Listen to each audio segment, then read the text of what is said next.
क्या सरकार को बचाने का सारा ठेका मीडिया ने ले रखा है?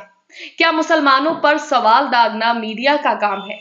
क्या बिना आरोप सिद्ध हुए किसी को भी हिंसा का मास्टरमाइंड बता देना सही है?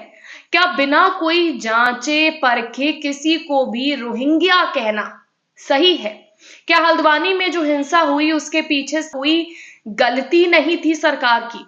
ऐसे कई सवाल हैं जो इन दिनों सोशल मीडिया पर पूछे जा रहे हैं, जिसने गोदी मीडिया की बोलती बंद कर दी है। दरअसल हाल ही में हल्द्वानी में जो मामला सामने आया, उसमें गोदी मीडिया की भी एक अहम भूमिका रही है, जिसको लेकर अब सवाल उठने लगे हैं, क्योंकि बिना कोई जांचे परखे ही किसी को भी रोहिंग्या कह दिया जा रहा है। बिना जांच हुए किसी को भी हिंसा का मास्टरमाइंड बता दिया जा रहा है, जिसका सबूत भी सामने आ चुका है, जिसे देखकर आप भी हैरान हो जाएंगे कि कैसे एक तरफा ही बीजेपी सरकार को बचाने का काम मीडिया कर रही है और सरकार की गलतियों पर पर्दा डाल रही है। सबसे पहले दोस्तों इस ट्वीट को देखिए, जो टाइम्स नाउ की ओर से ट्वीट किया गया है, जिसमें लिखा गया है कि राष्ट्रवाद हल्द्वानी हिंसा का क्या है रोहिंग्या कनेक्शन। अब यहाँ सवाल उठता है कि जब तक कोर्ट नहीं कह देता या कोई सरकार नहीं बोल देती, तब तक आप कैसे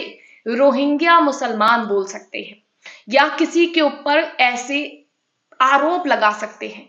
इतना ही नहीं, एक और ट्वीट आप एक प्रतिष्ठित संस्थान का देखिए, जिसमें लिखा है कि हल्द्वानी मामला, नगर आयुक्त से बहस करते हिंसा के मास्टरमाइंड अब्दुल मलिक का वीडियो सामने आया है। यानी कि अभी आरोप सिद्ध नहीं हुए, अभी नहीं पता कि हल्द्वानी में जो हिंसा हुई, हल्द्वानी में जो कृत्य घटित हुआ, उसके पीछे कौन है, लेकिन इन्होंने इस आदमी को मास्टरमाइंड बता दिया। इन्होंने सीधे कह दिया कि नगर आयुक्त से बहस करते हिंसा के मास्टरमाइंड अब्दुल मलिक का वायरल वीडियो।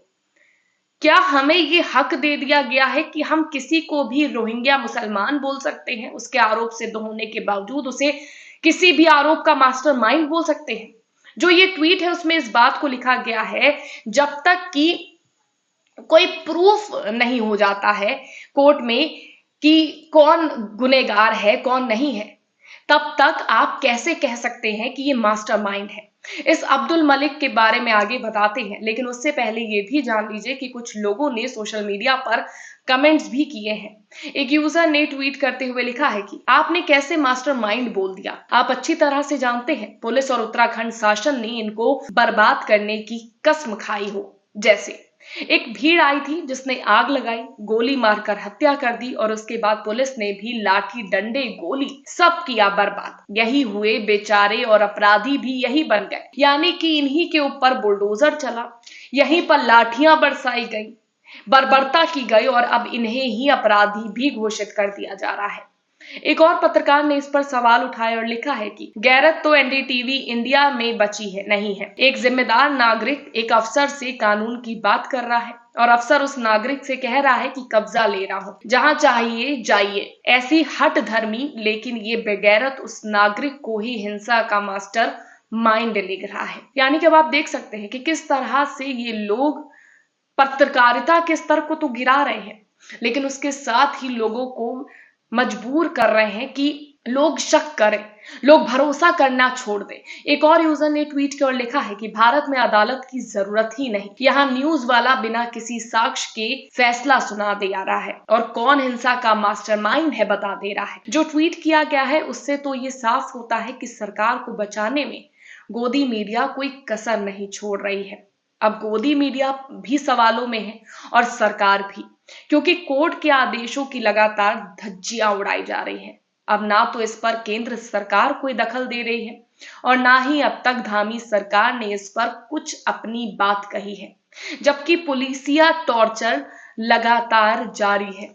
घरों से निकालकर मुस्लिम युवकों को हिरासत में लिया जा रहा है और उन पर बेबुनियाद आरोप भी लगाए जा रहे हैं, जिसका खुलासा कई बड़े पत्रकारों ने भी किया है। एक वरिष्ठ पत्रकार अजीत सिंह राठी ने लिखा है कि हल्द्वानी के भनभूलपुरा पुलिस स्टेशन को जलाने का ये वायरल वीडियो खतरनाक है। खड़े वाहन जला दिए गए। मलिक बगीचे से मलिक की मिल्कियत का अतिक्रमण हटाने के दौरान 8 फरवरी की शाम हुई इस हिंसा में सैकड़ों नामजद हैं और गिरफ्तारियां भी हो चुकी हैं। घटना क्यों हुई और कैसे हुई, इसकी जांच कुमाऊं कमिश्नर कर रहे हैं। अब सवालों के घेरे में पुलिस भी है, क्योंकि जिस अनस की गोली लगकर मौत हो गई थी, उनके पिता ने एनडीटीवी से जो कहा था वो सुनने लायक था, जिसके बारे में एक पत्रकार ने पोस्ट करते हुए लिखा है कि हल्द्वानी में जाहिद घर से बच्चे के लिए दुकान से दूध लेने गया था। माहौल खराब होने की खबर सुनते ही उनका 16 वर्षीय अपने पिता को वापस बुलाने के लिए दुकान पर पहुंचा। जी हाँ, 16 वर्षीय बेटा अपने पिता को वापस बुलाने पहुंचा। दोनों की गोली लगने से मौत हो गई। उनके परिजन आरिफ ने एनडीटीवी से कहा कि जाहिद और उनके बेटे अनस को पुलिस ने गोली मारी है। जाहिद मजदूरी करता था और उसका बेटा पढ़ाई करता था। तो इस घटना में उनकी जिम्मेदारी कैसे हुई?